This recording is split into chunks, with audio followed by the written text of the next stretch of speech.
Olha, é bom motorista prestar atenção mesmo aí nessas dicas.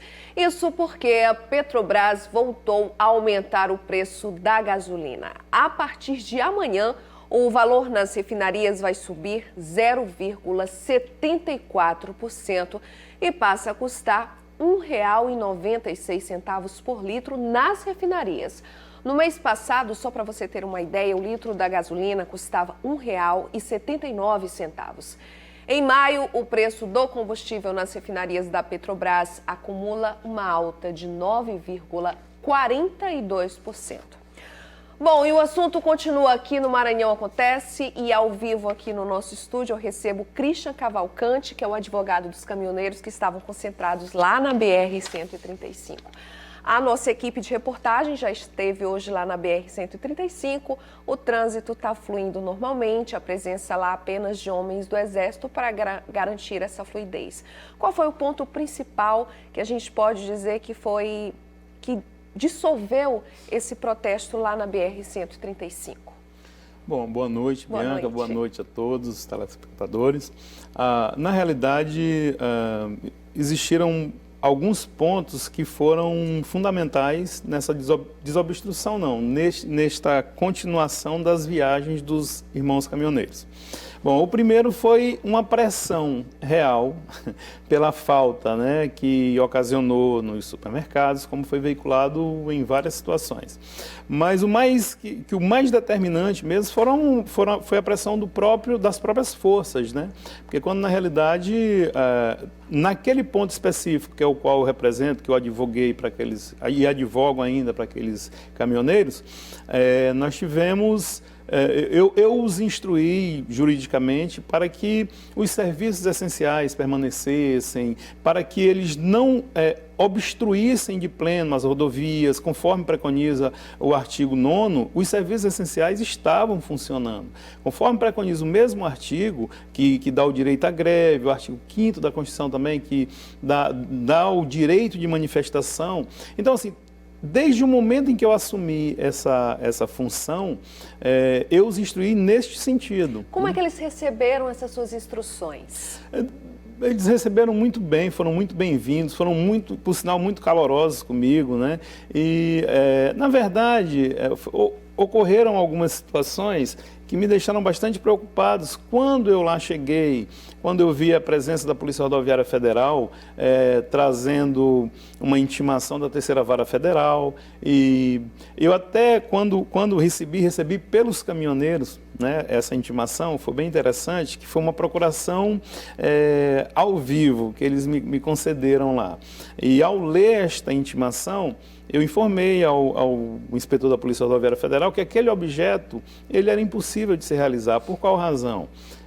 Porque lá informava de maneira clara e inequívoca que teria que ocorrer a desobstrução das vias de rolamento, quando na realidade estas não estavam obstruídas. Por quê? Porque o fluxo e por sinal, ainda diga-se de passagem, que em momento algum caminhões com carga viva foram proibidos de passar, caminhões com remédios também não foram proibidos, pelo menos aqui onde eu estava assessorando juridicamente os irmãos caminhoneiros, nós em momento algum nós paramos carga viva, paramos carga com remédio, paramos caminhões de oxigênio, enfim, ocorreram algumas distorções de informações, porque... A título de exemplo, há pouco tempo atrás, as emissoras veiculavam mortes por falta de equipamentos em hospitais, morte por falta de remédio, e as paralisações ainda não tinham ocorrido. Ou seja, neste aspecto, pelo menos aqui na nossa capital, nos pontos aos quais eu assessorei juridicamente, eu fiz questão de frisar aos caminhoneiros que em momento algum proibissem a parada desse pessoal. E, na verdade, de ninguém. Ali ocorreu uma paralisação espontânea, eram os caminhoneiros que já não suportam mais esse jugo, essa carga tributária absurda, essas 120 aumentos de combustível em menos de 2 anos.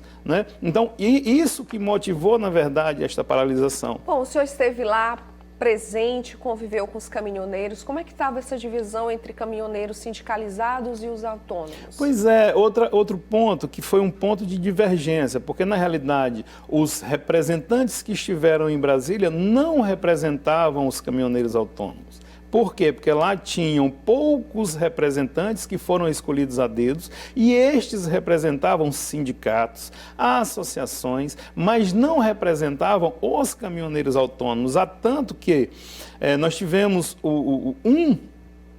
representante dos caminhoneiros autônomos que ele não teve condições de participar sequer da negociação.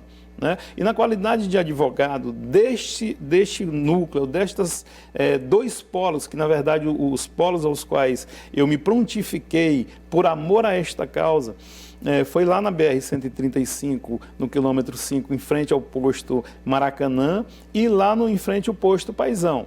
Tá? O interessante é que lá nestes locais nós sempre tivemos esse cuidado de não parar serviços essenciais. Quem quisesse seguir, poderia seguir, né? Bom, a gente viu aí alguns caminhoneiros ainda falavam ontem que ainda não tinham percebido nos postos, nas bombas de combustíveis, aí a redução real do que foi prometido aí no óleo diesel. Existe a possibilidade de novas paralisações? Olha, na realidade, a minha recomendação aos irmãos caminhoneiros que lá estavam parados é que permanecessem parados. Tá? Por quê? Porque esta proposta que o governo federal fez, ela não merece ser levada a sério. Por qual razão?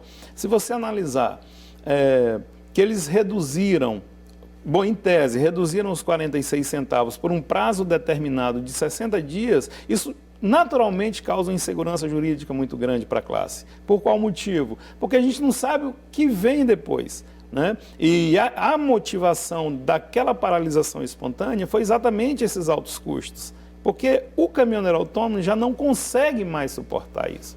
Tá? Hoje está uma situação que eu posso te garantir, porque eu conheço essa realidade, aos colegas que estão me assistindo e sabem do que eu estou falando, porque eu fui caminhoneiro muito tempo, então advogo por amor a esta causa.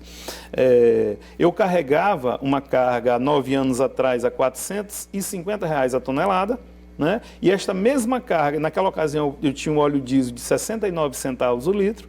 Hoje, esta mesma carga, a empresa paga R$400, 9 anos depois, e o óleo diesel está a R$4. Então, hoje, você praticar a profissão de caminhoneiro autônomo é inviável, é impraticável. É uma situação completamente fora da realidade.